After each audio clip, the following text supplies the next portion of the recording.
Bonjour, aujourd'hui, on va faire des exercices très simples sur le courant électrique. Exercice 1. Dans une solution électrolytique, les porteurs de charge électrique sont réponse 1 des électrons, 2 des cations, 3 des anions, 4 des atomes. La bonne réponse ici, on a une solution électrolytique, donc on aura des cations et des anions. Question B.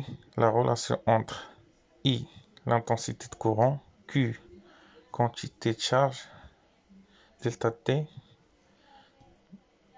durée du temps. Et numéro 1, soit I fois delta T est égal à la valeur absolue de Q. 2I est égal à la valeur absolue de Q multiplié par delta T. 3.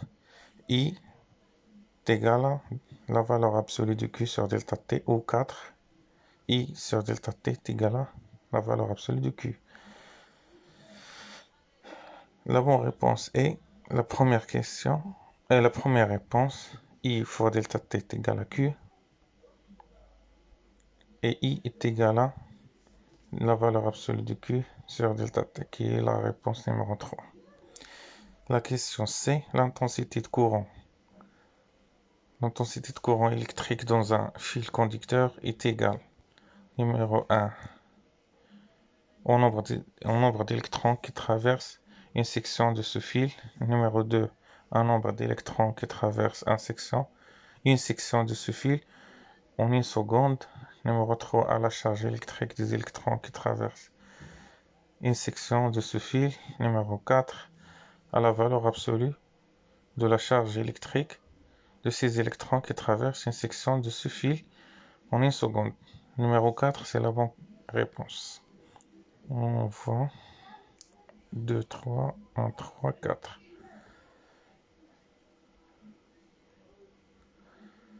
1, 2, 3, 1, 3, 4.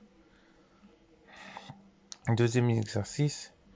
Deux électrodes en graphite relient à un générateur de tension continue sont plongés dans un bécher contenant de l'eau distillée. L'intensité de courant augmente lorsqu'on dissout dans l'eau du chlorure de cuivre, CuCl2 solide, un solide ionique. Faire le schéma de montage, indiquer le sens du courant et le sens de déplacement de tous les porteurs de charge dans les fils électriques, les électrodes et la solution aqueuse. La correction. Voilà la figure. Les porteurs de charge dans les fils et les électrodes sont les électrons. Les électrons, les fils ou l'électrode, ou moins les électrons.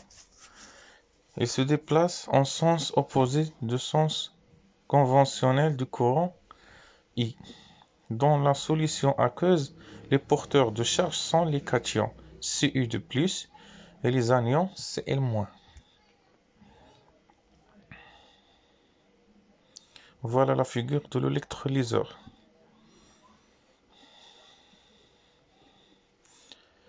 Voilà le sens des cations, voilà le sens des électrons.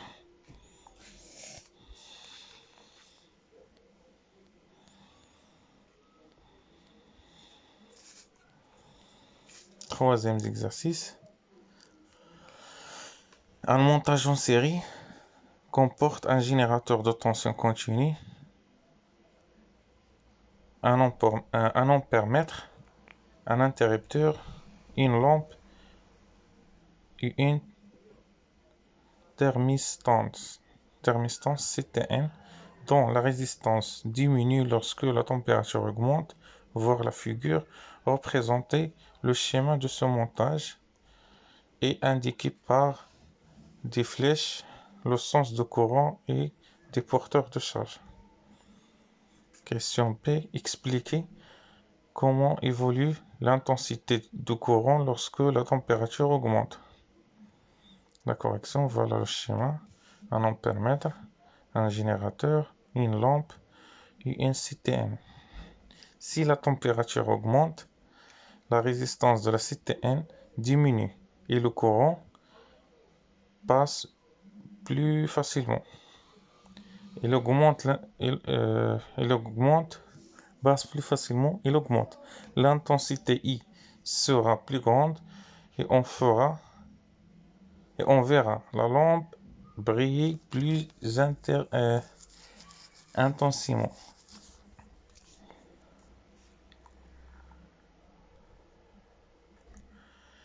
Question numéro 4. Exercice numéro 4, désolé. Au cours d'un éclair de durée de 3 millisecondes, 2000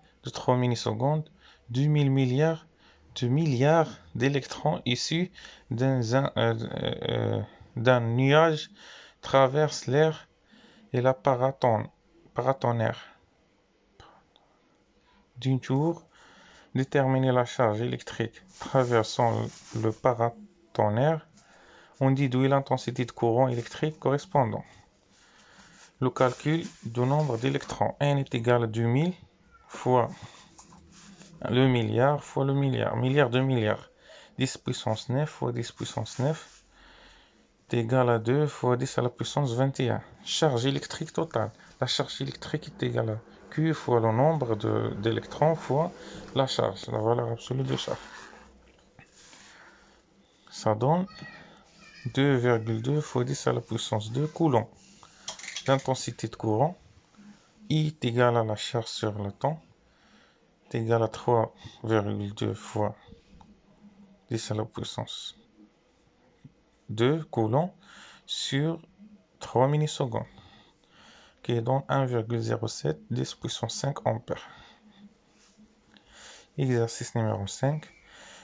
Un fil de cuivre de section S est égal à 2,5 mm et parcouru par un courant d'intensité I est égal à 8 ampères.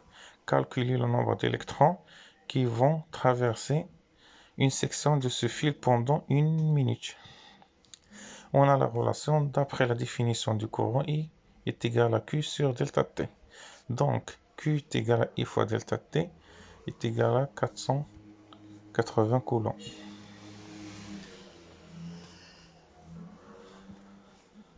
Comme un électron a une charge en valeur absolue du E est égal à 1,6 puissance moins 19 coulombs. Alors, pour n électrons, on aura une charge totale de n fois E.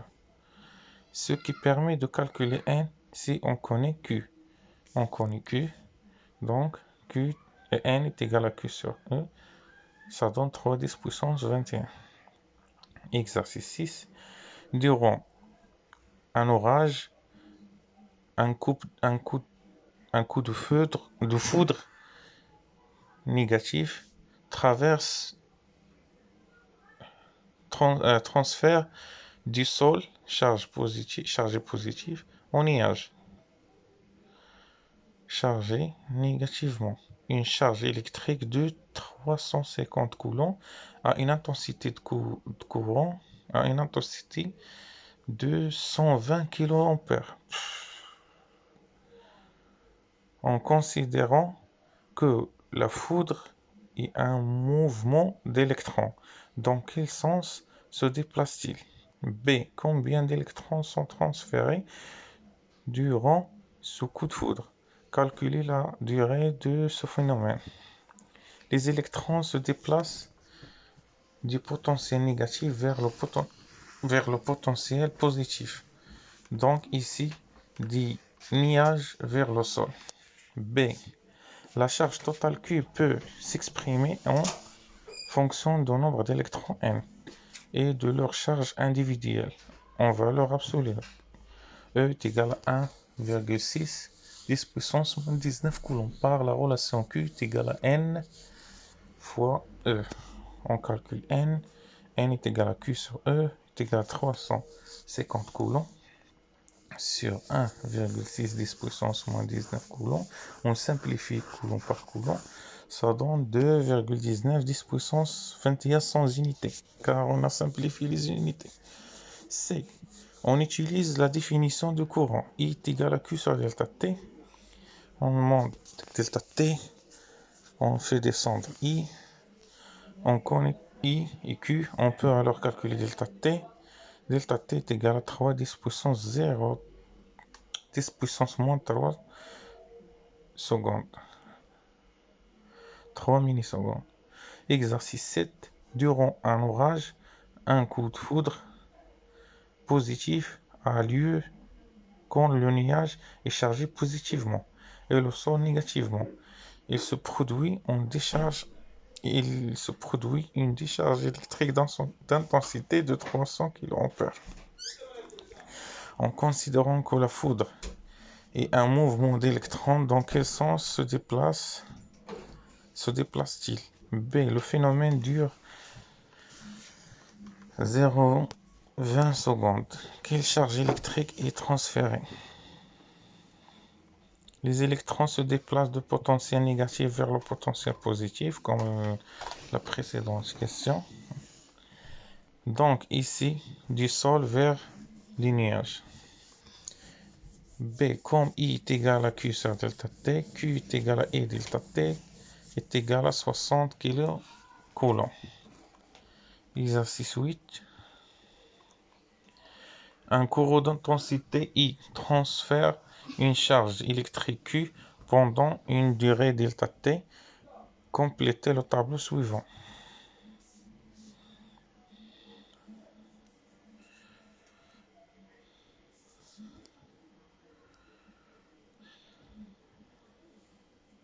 C'est juste une application numérique de la relation Q est égal à I delta T.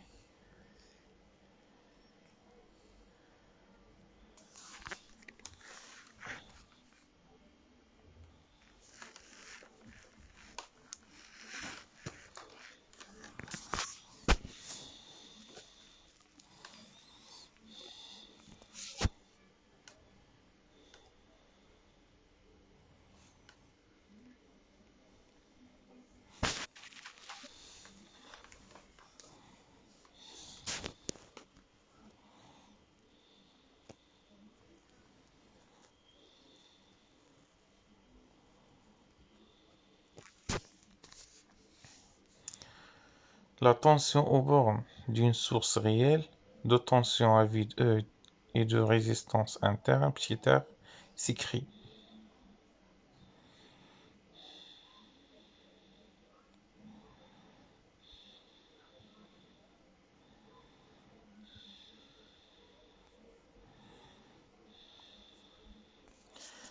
Une source, ça veut dire E moins petit r fois I. Réel, pas parfait. S'il était parfait, U est égal à E.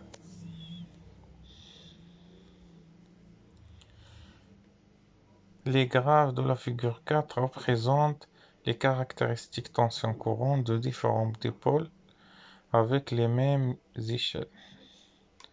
Identifiez parmi ces courbes celle qui représente une source de tension idéale et celle qui représente une source de tension réelle.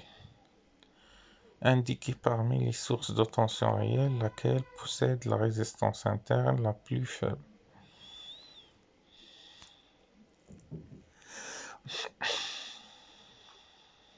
La résistance la plus faible,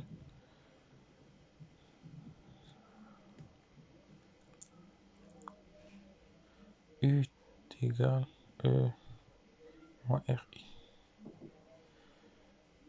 Donc si la résistance est égale à 0, E est égal à I. La source de tension idéale correspond aux figures B.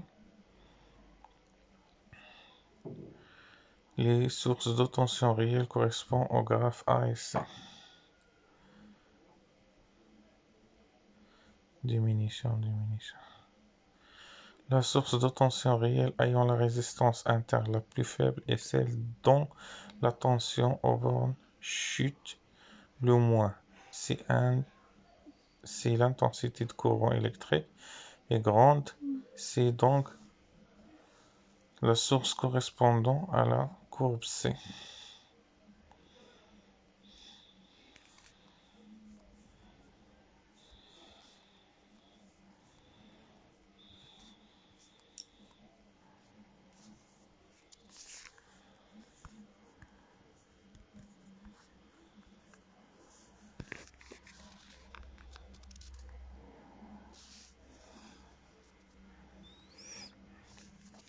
Exercice 11. La tension électrique aux bornes d'une batterie nickel-cadmium est de 1,18 volts. Quand elle débite une intensité de 100 mA, cette tension chute à 1,10 volts. Lorsque l'intensité débitée est de 0,500 A, calculez la tension à vide E et la résistance interne de cet accumulateur. La tension I au bornes de la batterie, quand il est traversé par un courant I est donnée par la tension. On connaît deux points de fonctionnement et on peut écrire un système de deux équations et deux inconnues. 1,18 égale à E moins petit r 0,100. 1,17 égale à E moins R 0,500.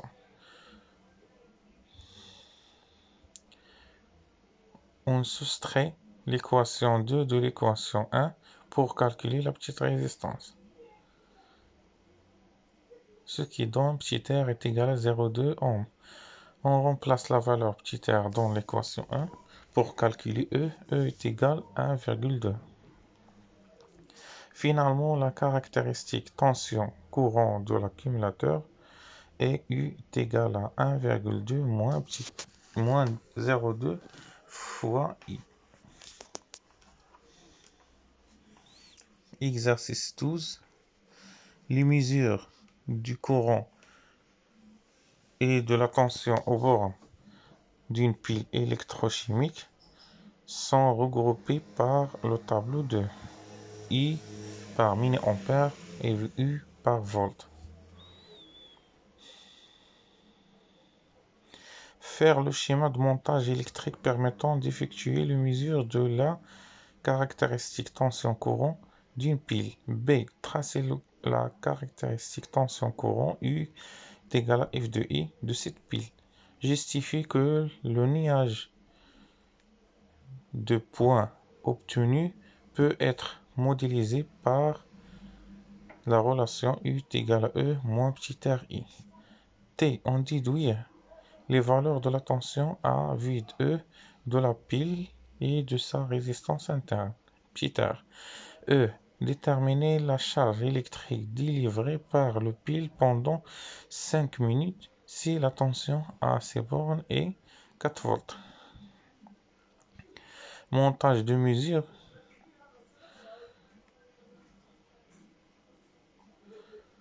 On a un voltmètre en parallèle par le générateur et un ampèremètre en série avec une résistance.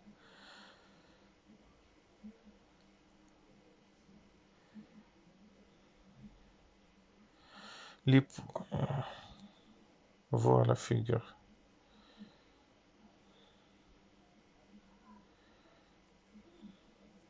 Les points sont quasiment alignés avec une droite décroissante. Qu'est-ce que la chute? La tension à vide se mesure graphiquement par un courant nul. Ici, on a E est égal à 4,7. Pour calculer petit r, on prend un point qui est 0,6 ampères et 3,8 volts. 3,8 volts. Sur la droite, et on remplace les valeurs de l'équation dans l'équation, puis on isole R, ce qui donne petit r 1,5. On calcule le courant traversant la pile si U est égal à 4, Donc, on remplace I est égal à 0,47 ampères. Puis, on calcule Q. Q est égal à I fois delta T. 5 minutes fois 60 pour transformer en secondes. Ce qui donne Q est égal à 140 coulombs. Exercice 13. Un générateur de caractéristiques E est égal à 6 volts et petit r est égal à 4 ohms est branché aux bornes d'une résistance de valeur grand R est égal à 50 ohms. Faire le schéma de montage, représenter le sens du courant électrique et le sens de déplacement des électrons. C. Déterminer graphiquement les coordonnées du point de fonctionnement de ce montage. D. En déduire la valeur de la puissance dissipée par effet Joule dans la résistance. La correction, voilà. A et B voir figure 7.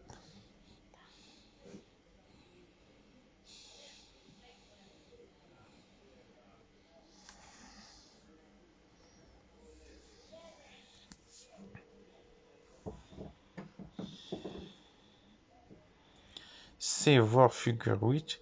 On trace sur le même graphe. La caractéristique tension courant générateur est égale à U 6 moins 4 fois I.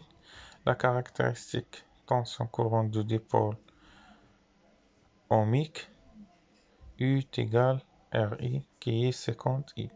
Le point de fonctionnement de l'intersection de ces deux droites et on trouve U est égal à 5,5 volts et le courant I est égal à 0,11 ampères. La puissance dissipée par effet Joule, P Joule est égal à RI carré et ça donne 0,61 watts. Voilà le graphe, l'intersection. U est égal à RI, la loi d'Ohm 1. Maintenant, on passe aux puissances et énergie, bilan et rendement. Exercice 14. Soit P, la puissance électrique consommée par un appareil. Peut-on calculer l'intensité de courant qui circule dans l'appareil? Petit 1, oui. D'autres données ne sont utiles. Petit 2, oui, si la tension au bord de l'appareil est donnée. 3, oui, si la durée de fonctionnement de l'appareil est donnée. Non, il n'y a aucun moyen. La bonne réponse est 2 car P est égal à U fois I, donc I est égal à la puissance sur le volt. On a dit 2. Oui, si la tension au bord de l'appareil est donnée. Question B. Parmi les unités suivantes, indique lesquelles sont des unités énergie. Watt-heure, watt, joule seconde moins 1, kilojoule. Réponse 1 et 4. Car watt-heure, c'est watt fois 3600 secondes, qui est watt-seconde, qui est joule et kilojoule. Donc, les réponses sont 1 et 4.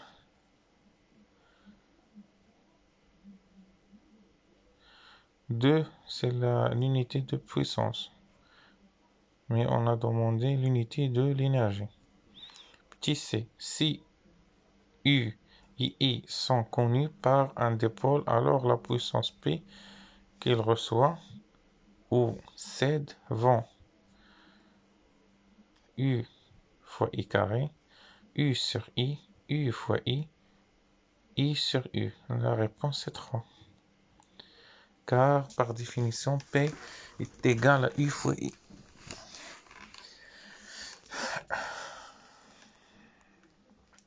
D. Le rendement d'une lampe est défini par puissance électrique sur puissance thermique, puissance lumineuse sur puissance électrique, puissance thermique sur puissance électrique, puissance lumineuse sur puissance thermique. Une lampe transforme l'énergie électrique en énergie lumineuse avec quelques pertes sous forme d'énergie thermique. Donc la bonne réponse c'est 2. lumineux sur électrique. On néglige thermique. Exercice 15.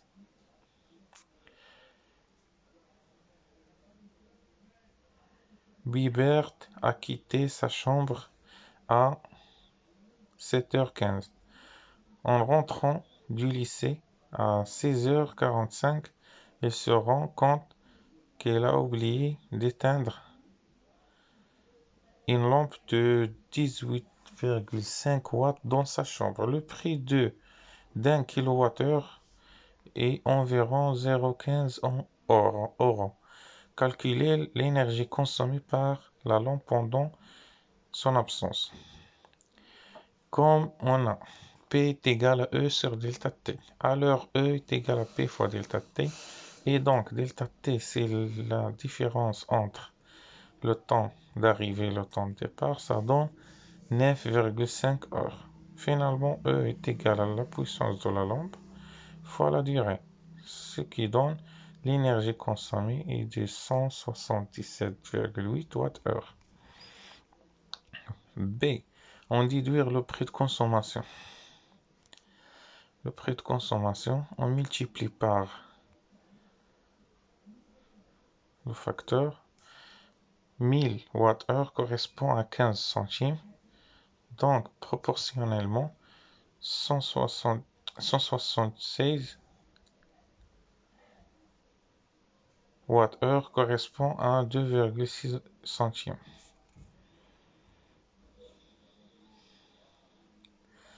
Question 16. Depuis le 31 décembre 2012, il est interdit de vendre des ampoules à incandescence en France. Une ampoule à incandescence consomme 60 joules d'énergie électrique pour fournir 3 joules d'énergie lumineuse et 57 joules d'énergie thermique. Une ampoule fluo compacte consomme 11 joules d'énergie électrique pour fournir 3 joules d'énergie lumineuse et 8 joules d'énergie thermique. Calculer le rendement de chaque type d'ampoule et justifier cette interdiction. L'ampoule à incandescence, son rendement, c'est l'énergie lumineuse sur l'énergie électrique, 5%. Et fluo, 27%. À énergie lumineuse identique, la consommation d'énergie est plus faible pour la lampe fluo compacte, car son rendement de conversion est meilleur par souci d'économiser de l'énergie. On préfère la lampe ayant le meilleur rendement. Exercice 17. Un four à micro-ondes de 1200 watts a un rendement de 65%. Pour élever la température de 1 ml d'eau à 1 degré Celsius, il faut fournir une énergie de 4,18 joules. Représenter le schéma de conversion d'énergie de ce four. Puissance électrique de 1,2 kW. Four, conversion. Puissance de chauffage 65, rendement de 1200, donc la puissance donnée c'est 780 watts. On perd alors la différence, 1200 moins 780 watts, on perd 420 watts par effet de joule.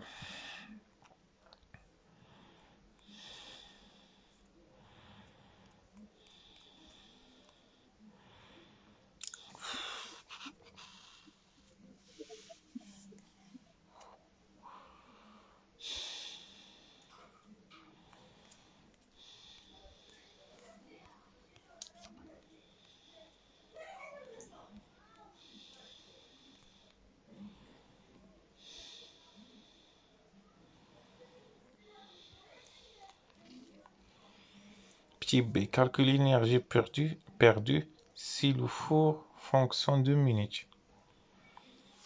E est égal à P fois delta T est égal à 240 watts fois 2 minutes fois 60 pour convertir en secondes. L'énergie perdue, c'est 50 400 joules. Déterminer la durée minimale nécessaire pour faire bouillir 700 ml d'eau, initialement à 20 Celsius. On a 500 ml d'eau à 20 Celsius. Il faut augmenter la température de l'eau à 80 pour 1 ml. Donc, on a besoin de 80 fois 4,18 qui est pour 1 ml, qui est égal à 334 joules. Donc, pour 500, on multiplie par 500. Il faudra en tout 500, 167 200 joules. Le four fournit 780 watts de puissance utile, soit 780 joules en une seconde. Pour utiliser 167 200 joules, il faudra donc 214 secondes, soit environ 3 minutes 34 secondes, qui est une grande durée.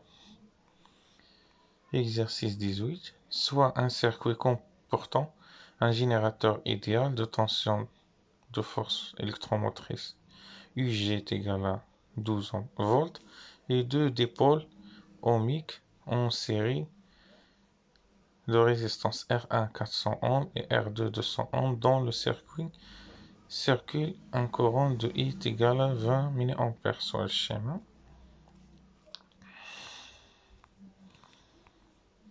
A. Calculer la puissance électrique fournie par le générateur.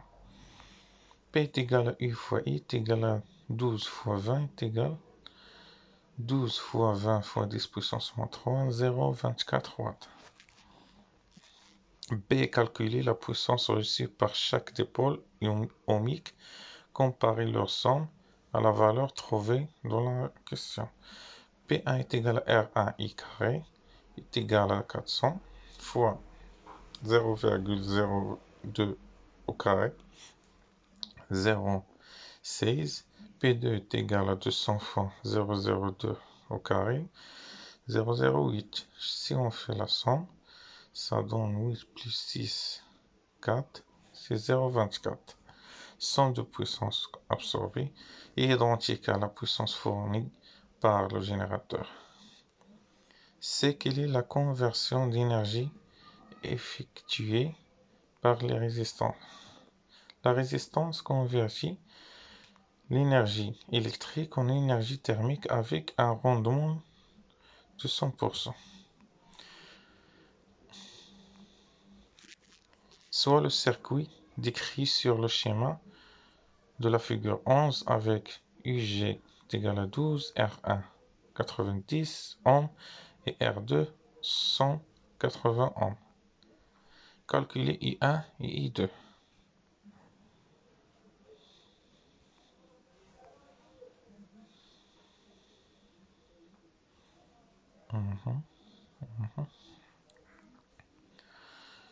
Au bord de chaque résistance, on a une tension UG. Donc, en appliquant la loi d'Ohm, on peut écrire UG est égal à R1 fois I. UG est égal à R2 fois I2. Et donc, I1 est égal à UG sur R1 est égal à 12 sur 80 est égal à 0,133. I2 est égal à UG sur R2 est égal à 12 sur 180 est égal à 0,0667 ampères. La puissance fournie par le générateur s'écrit P est égal à UG fois I, l'ampérage total, en appliquant la loi du nœud, car on a une nœud ici. I entrant est égal à la somme d'I sortant. qui donne I est égal à I1 plus I2. Donc, P est égal à UG fois I1 plus I2 qui est 0,4 watts. On a vu en cours que la puissance dissipée par effet Joule dans une résistance peut s'écrire P1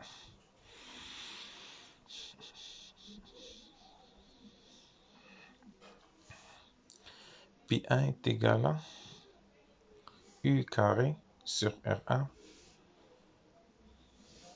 ou est égal à U fois I. Tout simplement, 1,6 P2 UG au carré sur R est égal à 0,8 watts. On constate que la somme des puissances absorbées est identique à la puissance du four. Un radiateur électrique de puissance P est égal à 2 kW est considéré comme un dipôle ohmique de résistance R soumis à une tension I de 230 volts. Calculer l'intensité de courant. I est égal à P sur U. Prenons le radiateur. On déduire la valeur de R.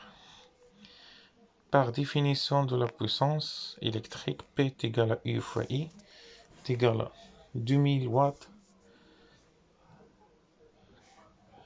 2000 watts est égal à 230 volts fois I. I est égal à 2000 sur 230. I est égal à 8,7 ampères. En appliquant la loi d'Ohm, U est égal à RI. R est égal à 230 sur 8,7. R est égal à 26,4 ampères. Ohm, désolé.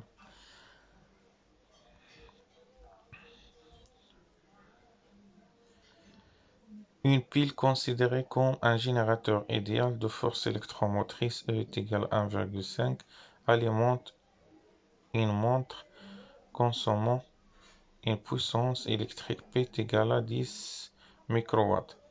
Exprimer l'intensité I de courant électrique fourni par la pile et calculer sa valeur. B. La montre fonctionne pendant 3 ans. Calculer l'énergie consommée par la montre sur cette durée. Calculer la charge électrique qui a été transférée de la pile à la montre durant cette période. Par définition de la puissance électrique, P est égal à E fois I est égal à P sur E, est égal à 10 fois 10 puissance moins 6 sur 1,5, qui est égal à l'intensité de courant 6,67, 10 puissance moins 6 ampères.